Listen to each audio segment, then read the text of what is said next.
नमस्कार, मैं रणबीर चौहान। आप देख रहे हैं वॉइस ऑफ जटी न्यूज चैनल। कांग्रेस नेता भूपेंद्र लाठर के द्वारा अपने कार्यालय में मीडिया कॉन्फ्रेंस बुलाई गई। मीडिया के माध्यम से कांग्रेस पार्टी के द्वारा चलाई जा रही कांग्रेस जन संदेश यात्रा के लिए भी हलके की जनता को निमंत्रण दिया गया। वहीं पत्रकार वार्ता में पत्रकारों के सवालों का भी बेखूबी से जवाब दिया गया। पहले तो सभी साथियों को आपके बेटे आपके भाई भूपी लाठर की प्यार भरी राम राम। साथियों, पूरे करनाल लोकसभा क्षेत्र और मेरी घरौंडा विधानसभा क्षेत्र के मेरे पिता तुल्य बुजुर्ग और मेरे युवा साथियों से आपके बेटे आपके भाई भूपेंद्र लाठर भूपी की एक विनम्र प्रार्थना है कि इसको मेरा निजी निमंत्रण समझ के कल शाम 4 बजे घरौंडा कम्युनिटी हॉल में बहन कुमारी शैलजा जी, आदरणीय मेरे नेता रणदीप सिंह सुरजेवाला जी और किरण चौधरी जी के नेतृत्व में चल रही कांग्रेस जन संदेश यात्रा में ज्यादा से ज्यादा संख्या में पहुंचकर हमारे नेताओं को मजबूत करें, अपने बेटे और अपने भाई भूपी लाठर को मजबूत कीजिए।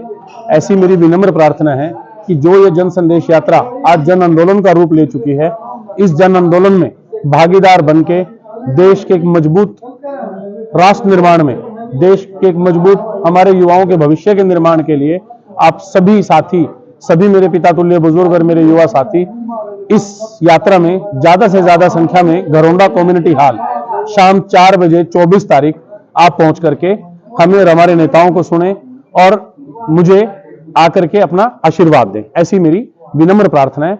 और मेरे इस न्योते को अगर कहीं मैं फोन कॉल से कनेक्ट नहीं हो पाया हूं या किसी चैनल या मीडिया के माध्यम से कनेक्ट नहीं हो पाया हूं, तो इसे मेरा निजी निमंत्रण समझ करके आप स्वीकार करें और कल मुझे मजबूत करने के लिए ज्यादा से ज्यादा संख्या में घरौंडा कम्युनिटी हॉल शाम 4 बजे आप ज्यादा से ज्यादा संख्या में पहुंचे।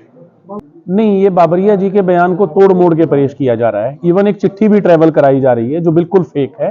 दीपक बाबरिया जी इस प्रदेश में कांग्रेस को मजबूत करने के साथ साथ, दिल्ली प्रदेश में कांग्रेस को मजबूत करने के साथ साथ पूरे देश में कांग्रेस के एक सच्चे सिपाही के रूप में आज कांग्रेस का हर साथी, हमारे हर सीनियर नेता और all general secretaries of Congress party आज पूरे देश में कांग्रेस को मजबूत करने का काम कर रहे हैं। लेकिन कुछ झूठे प्रोपगंडे फैला करके कांग्रेस को तोड़ने का प्रयास किया जा रहा है।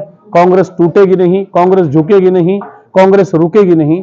इस बुलंद इरादे के साथ आदरणीय राहुल गांधी जी के नेतृत्व में, मल्लिकार्जुन खड़गे जी के नेतृत्व में, प्रियंका गांधी जी के नेतृत्व में, सोनिया गांधी जी के नेतृत्व में इस देश में लोकतंत्र का झंडा बुलंद होगा, युवाओं की आवाज का झंडा बुलंद होगा, गरीब किसान कमेरे की आवाज का झंडा बुलंद होगा, मजदूर कमेरे को जो तवज्जो मिलनी चाहिए उसका झंडा बुलंद होगा। और जिस तरह से इंदिरा गांधी आवास योजना और राजीव गांधी जी आवास योजना के तहत जिस तरह से हर गरीब के छत पे, हर गरीब के सर पे छत का प्रावधान जो कांग्रेस पार्टी की नीतियों में शामिल है, वो दोबारा से वो दिन आएंगे कि हर गरीब को उसके सर पे छत मिलेगी, हर युवा को रोजगार मिलेगा, हर साथी को उसका अधिकार मिलेगा।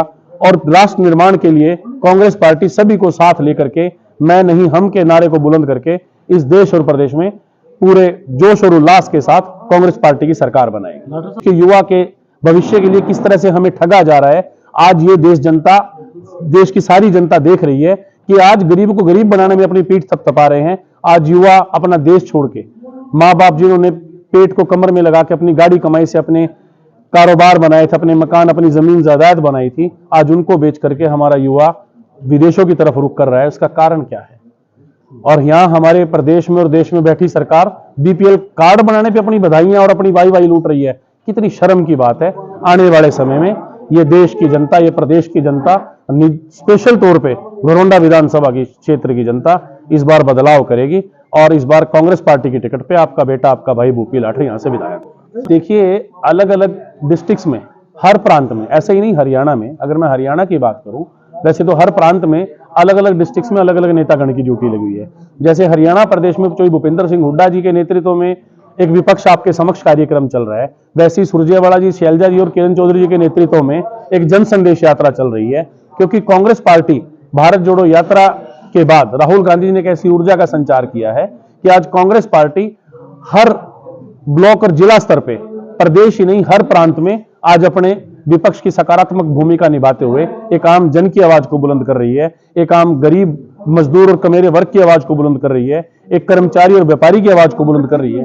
10 से ज्यादा जो योजनाएं हैं सरकार की वह ऑनलाइन हुई है, उसका सीधा लाभ उनको मिला। किस चीज का लाभ मिल रहा है? अगर लाभ मिलता तो बीपीएल कार्ड बना के पीठ क्यों थपथपाते? लाभ मिलता तो युवा रोजगार की तलाश में विदेश क्यों जाते? लाभ मिलता तो आज माँ बाप अपनी जमीन जायदाद क्यों बेचते? लाभ मिलता तो आज सुख और दुख में विदेशों में गए हुए बच्चे वापस अपने परिवार की खुशियों में लौट के क्यों नहीं आते? लाभ मिलता तो आज देश में सांप्रदायिक दंगे क्यों होते? लाभ मिलता तो आज धर्म में राजनीति क्यों खोजनी पड़ती? लाभ मिलता तो आज स्कूल क्यों बंद होते? लाभ मिलता तो आज शिक्षा और रोजगार के लिए लचर व्यवस्था का जिम्मेवार कौन था? ये लाभ ही तो नहीं है। आप गलत मान रहे हैं। ऑनलाइन पोर्टल बिल्कुल ठीक है, टेक्निक को यूज करो, और उस टेक्निक का मिसयूज करना कहां तक जायज है? राजनीति में धर्म होना चाहिए जिसमें सभी धर्मों का विकास और सम्मान हो, लेकिन धर्म में अगर राजनीति, उसका जिम्मेवार, उसका गुनहगार कौन? देखिए, विपक्ष के द्वारा बाइकाट नहीं किया गया, पूरे भारतवर्ष के लिए एक बड़े गौरव का पल है कि भगवान श्री राम जी के मंदिर की एक प्राण प्रतिष्ठा हुई है। हमारे हिंदू धर्म के सबसे बड़े शंकराचार्य, चारों शंकराचार्य, जो हिंदू धर्म के भी राष्ट्र, और आज हम कहते हैं भगवान श्री राम के स्मरण करने के लिए हमारे धर्म शास्त्र और हमारे शंकराचार्य हमें उसके प्रति जोड़ के रखते हैं। उन्होंने भी कहा कि अभी मंदिर अधूरा है, आप इसकी प्राण प्रतिष्ठा भी मत कीजिए, अशुभ होगा। परंतु आज सड़क का कहीं निर्माण हो तो सड़क मंत्री के बजाय मोदी जी उद्घाटन करते हैं। रेल का कहीं कोई हरी झंडी दिखानी है तो रेल मंत्री के बजाय प्रधानमंत्री मोदी जी झंडी दिखाते हैं। शिक्षा का कहीं अगर कोई स्कूल कॉलेज खुलता है तो प्रधानमंत्री जी रिबन काटते हैं। हॉस्पिटल खुलता है तो स्वास्थ्य मंत्री के बजाय नरेंद्र मोदी जी रिबन काटते हैं। आज मंदिर में हमारे पुरोहितों की बजाय आज मंदिर की भी परिक्रमा नरेंद्र मोदी जी कर रहे हैं। ये अहंकारी शासन चलने वाला नहीं है।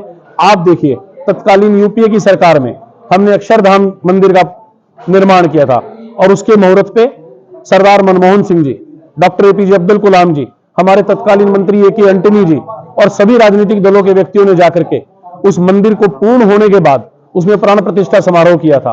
उसके ऊपर राजनीति नहीं की, क्योंकि हम धर्म में राजनीति नहीं ढूंढते। और आप देखिए, इतिहास गवाह है, जब अयोध्या में भगवान श्री राम लौटे थे, ना उसमें किसी ने जाति देखी, ना धर्म, ना अमीर देखा, ना गरीब।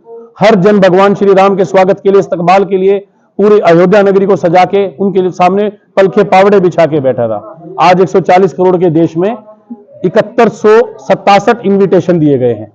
मैं मानता हूं 8000 इन्विटेशन दिए हैं। ये लोग कौन होते हैं? ये इन्विटेशन को इनका समारोह था इसीलिए तो दिए गए हैं। ये बीजेपी के इवेंट का विरोध है। भगवान श्री राम हमारे आराध्य थे, आराध्य हैं, आराध्य रहेंगे।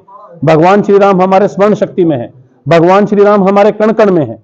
और हम तो उस क्रांतिकारी धरती से आते हैं जो धरती का सीना पाड़ के हमारे लिए अन्न पैदा करते हैं। किसान भी जब सुबह खेत में हल जोतता है तो ये बोलता है कि लो राम का नाम। हमारी देश की संस्कृति इतनी खूबसूरत है। जिन दिनों में पवित्र नवरात्रे होते हैं उन्हीं दिनों में मुबारक हमारे रमजान भी होते हैं। हम अगर किसी मुसलमान भाई को बोल दें कि भाई आपको ईद की राम राम, तो सामने से जवाब आता है ईद की राम राम। हम उस विचारधारा के लोग हैं। हमारे कण कण में राम है। ये हमारे लिए गौरव की बात है। परंतु अगर देश आज जिस चीज को देख रहा है कि शंकराचार्यों के विरोध के बाद, हिंदू राष्ट्र के विरोध के बाद, जिस तरह से एक अहंकारी शासन के रूप में, एक अहंकारी शासक के रूप में इस मंदिर, अधूरे मंदिर का निर्माण हुआ है, परंतु सबसे बड़ा शुक्र यह है कि कम से कम निर्माण हुआ है। उसके लिए हम इनको बधाई भी देते हैं और हमारे लिए बड़े गौरव का पल है। भगवान श्री राम हमारे आराध्य थे, हैं और रहेंगे।